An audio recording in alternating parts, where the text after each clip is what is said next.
First, we open the driver's side door. Right where you see the steering, underneath the steering is a hood latch that needs to be pulled out. Once the latch is pulled, you would notice the hood losing its grip.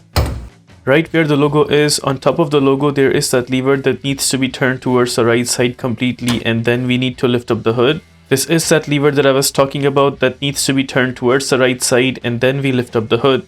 While holding the hood, we gently take the support bar and then place it in that hole right there.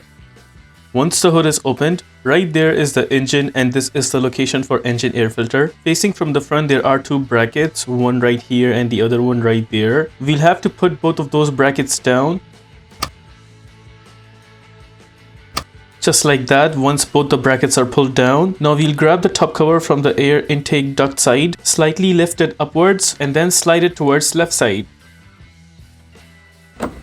Once the top cover is out, right there is the filter visible. We'll grab the filter and then pull it outwards.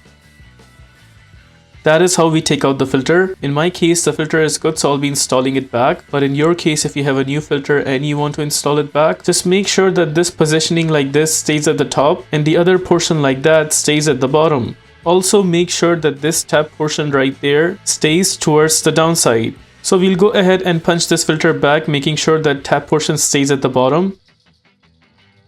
And also make sure it's in from all over the edges, and it seems like it is, with that tab portion staying at the bottom. Now we will go ahead and put back this top cover. Notice the top cover from the right side has two tabs coming out, one right here and the other one right there. And also notice the bottom cover has two positions, one right here and the other one right there. So while installing the top cover, you have to make sure that these two tabs are actually slided in to those two positions. We'll go ahead and do it just right now.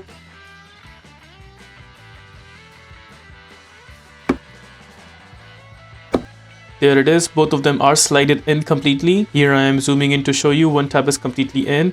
And then there is the other tab behind that's also completely in. Now we are good to put back both of those brackets that we took out earlier. This is one bracket. And there is the other bracket behind. With that, we are done with the replacement of engine air filter for this car. Now suppose you want to close the hood back, just lift the hood upwards and then take out the support bar. We put it back to its place. Lower the hood up until the middle. Now to close the hood properly, we will leave the hood from the middle with a slight push. If it still does not close the way we did, then you may have to push it from the top until it closes completely. If this video helps you in any way, please consider liking this video and subscribing to our channel.